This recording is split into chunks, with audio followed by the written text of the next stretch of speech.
সত্যজিৎ হয়ে উঠতে দাঁতের পাটিতে বদল জিতুর যন্ত্রণার কথা পোস্ট করেছেন শ্রী নবনীতা। মাস কয়েক আগেই সত্যজিতের লুকে জিতু কমলকে দেখে চমকে উঠেছিল দর্শক। সেই বসার, সেই সিগারেট খাবার স্টাইল, সেই মুখ, ভাষা হারিয়েছিল রে লাভার্সরা। অবিকল সত্যজিৎ রায় হিসেবে পর্দায় তুলে ধরতে নিজেকে কেবল প্রস্থেটিক মেকআপই নয়, নিজের দাঁতকেও রীতিমতো ঘষা মাজা করেছেন জিতু। সেই কথাই প্রকাশ্যে আনলেন জিতু কমলের স্ত্রী নবনীতা দাস। সত্যজিৎ রায়ের শতবর্ষে মুক্তি পেতে চলেছে অনিক দত্তের নতুন ছবি অপরাজিত। ইতিমধ্যে জিতু কমল আরও অভিনয় করেছেন পরাণ বন্দ্যোপাধ্যায়, সায়নী ঘোষ প্রমুখ। ছবিতে সবার নামের বদল হয়েছে। সায়নী ঘোষ অভিনয় করেছেন অপরাজিত রায়ের স্ত্রীর ভূমিকায়। তার চরিত্রের নাম বিমলা রায়।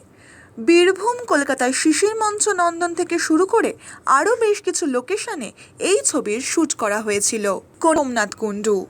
কিন্তু নিজেকে অবিকল সত্যজিৎ হিসেবে পর্দায় তুলে ধরতে কেবল প্রস্থেটিক মেকআপই নয়, নিজের দাঁতকেও রীতিমতো ঘষা মাজা করেছেন তিনি। সোশ্যাল মিডিয়ায় জিতুর সেই কথাই প্রকাশ্যে আনলেন শ্রী নবনীতা দাস। সোশ্যাল মিডিয়ায় জিতুর বেশ কয়েকটি ছবিও শেয়ার করেছেন নবনীতা। সেখানে জিতুর ছবির সঙ্গে সত্যজিৎ রায়ের দাঁতের বেশ মিল চোখে পড়েছে। মুহূর্তে ভাইরাল হয়েছে সেই পোস্ট। প্রযোজক ফিরদৌস আল হাসান এবং তার প্রযোজনা সংস্থা ফ্রেন্ডস কমিউনিকেশন ব্যানারে মুক্তি পাচ্ছে এই ছবি।